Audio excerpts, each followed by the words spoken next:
So I'm going to be showing you today how to load a syringe with 1 ml of lipo. Now the first thing you're going to want to do is remove the cap from the lipo vial. It's super easy. All you have to do is, if you see right here, this is top, you could easily pry it off with your nail. If not, you can go ahead and get scissors and off the edge, just remove it just like so. So you should see a rubber opening available. Next step, you are going to want to sterilize that rubber part with an alcohol swab. So just kind of open it up, grab your vial, and then just sanitize it with that alcohol swab. Give it a couple of seconds just so it can air dry. Next step is you're going to go ahead and grab a new syringe. You're going to want to uncap it by twisting it lockwise and up, that way to make sure the needle is secured in there. And then just make sure there's no air in there. Just go ahead and bring the plunger down and squeeze it up to remove any air that may be inside.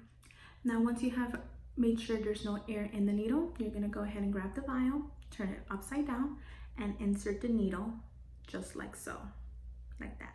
Now what you're going to want to do is slowly pull down the syringe, slowly, that way to minimize the air bubbles.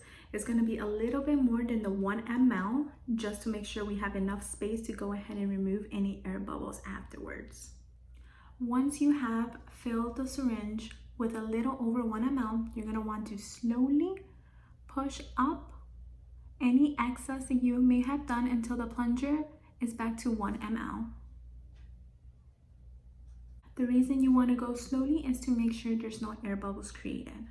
Once you push it back to 1 ml, you're going to go ahead and remove the needle from the vial, and you're going to want to draw back the plunger to make sure any excess medication left in the needle is fully back in.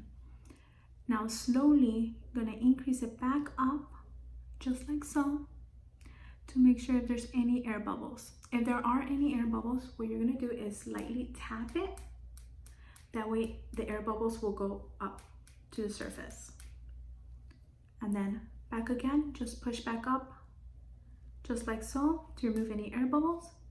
Make sure there's none left in the needle top, and then push it back up to 1 ml. Should be left with no air bubbles in there.